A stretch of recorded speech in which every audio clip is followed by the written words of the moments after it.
जिल्हा परिषद प्राथमिक शाळा कडोली येथील शाळा व्यवस्थापन समितीचे अध्यक्ष राकेश भाऊ हिंगाणे यांची मुलाखत घेण्यासाठी आपल्या शाळेतील शाळा उपप्रमुख हर्षदा कोल्हे इयत्ता 7वी ह्या इथे आपली मुलाखत घेत आहेत.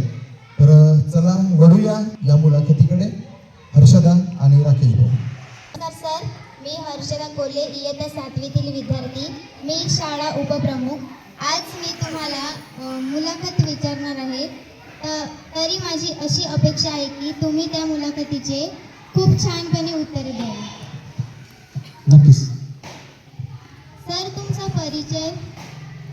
नमस्कार, माझं नाव राकेश श्रीरंग हिंगाणे, राहणार कडोली बुजुर्ग, तालुका राजुरा, जिल्हा चंद्रपूर. तुम्ही कुठले आहात? माझं प्रॉपर गाव कडोली बुजुर्गच आहे. तुमचे शिक्षण कुठपर्यंत झालं आहे? माझं शिक्षण 12वीपर्यंत झालं आहे. त्याच्यानंतर मी ॲग्रिकल्चर टेक्नॉलॉजीमध्ये डिप्लोमा केला आहे.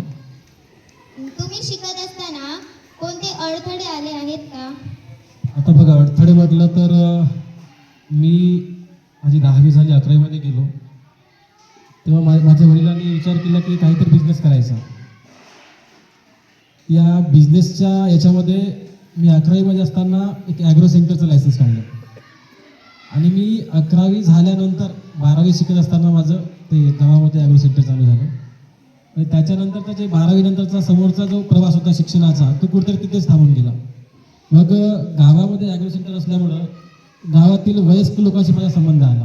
म्हणजे मी दुकानामध्ये बसलो असताना म्हातारे लोक, शेतकरी लोक यायचे आणि त्यांच्याशी चर्चा व्हायची. मग जेव्हा माझं ॲग्रो सेंटर चालू होतं तेव्हा तिथे डिप्लोमाची आवश्यकता होती ॲग्रिकल्चर क्षेत्रामध्ये. मग तिथूनच मी सावलीमध्ये ॲडमिशन घेतलं डिप्लोमासाठी. तिथे मी 3 वर्ष डिप्लोमा केला आणि त्याच्या आधारावर मला मग ते लायसन्स कंटिन्यू झालं माझं, नाहीतर माझं लायसन्स लॅप्स झालं तेव्हा. तर अशा प्रकारच्या अडचणी होत्या. घरच्या लोकांनी मला आधीच त्या व्यवसायामध्ये टाकलं, त्याच्यामुळे समोरचं शिक्षण मी घेऊ शकलो नाही. पण गावातील लोकांशी संपर्क आला. त्याच्यानंतर सामाजिक कार्यामध्ये मी गेलो. गावामध्ये ग्रामपंचायत निवडणुका लढलो, सरपंच बनलो. त्याच्यानंतर कृषी उत्पन्न बाजार समिती निवडणूक लढली, ते सुद्धा मी संचालक आहे. आणि आता एक नवीन जिम्मेदारी सरांनी आणि गावकऱ्यांनी माझ्यावर टाकली की शाळा व्यवस्थापन समितीचा अध्यक्ष बनवलं आणि त्या शाळेमध्ये काहीतरी नवीन करायचं. या उद्देशाने माझा पण प्रयत्न आणि सरांचा आणि मॅडमचा पण प्रयत्न चालू आहे. तुम्ही कुठल्या पदावर आहात? मी सध्या ग्रामपंचायत सदस्य आहे. 2.5 वर्ष मी सरपंच म्हणून काम केलं. आता कृषी उत्पन्न बाजार समितीमध्ये संचालक आहे. या पदावर काम करताना तुम्हाला कोणता अनुभव आला?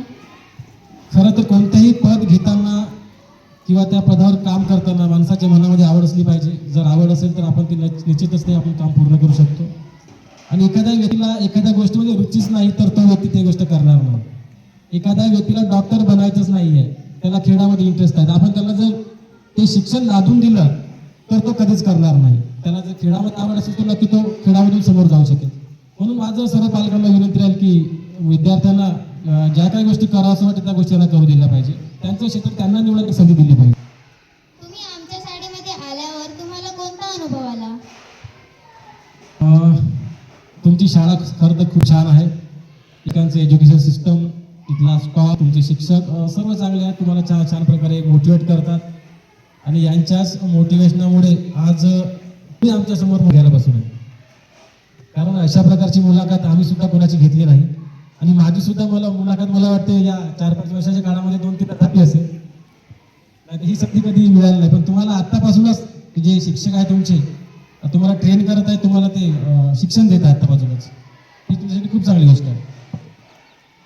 तुम्ही आमच्या शाळेला कोणता संदेश देऊ इच्छिता?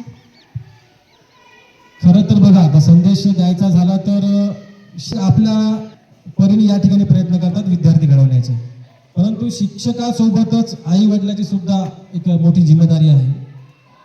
त्याच्यामुळं आई वडिलांनी सुद्धा आपल्या विद्यार्थ्यांकडे लक्ष दिलं पाहिजे किंवा गावातील जर गावकरी सुद्धा असेल त्यांनी सुद्धा या शाळेकडे किंवा आपल्या गावातील विद्यार्थी कसे समोर जाईल, त्यांना कशा प्रकारे मोटिवेट करता येईल यासाठी सर्वांनी प्रयत्न करायला पाहिजे. धन्यवाद सर, तुम्ही मीने विचारलेल्या मुलाखतीतील प्रश्नांचे खूप छानपणे उत्तरे दिली. प्रश्न जास्त झाले, 3 पैकी जास्त प्रश्न झाले. चला, धन्यवाद. तुम्ही वेळ दिल्याबद्दल मी तुमची आभारी आहे.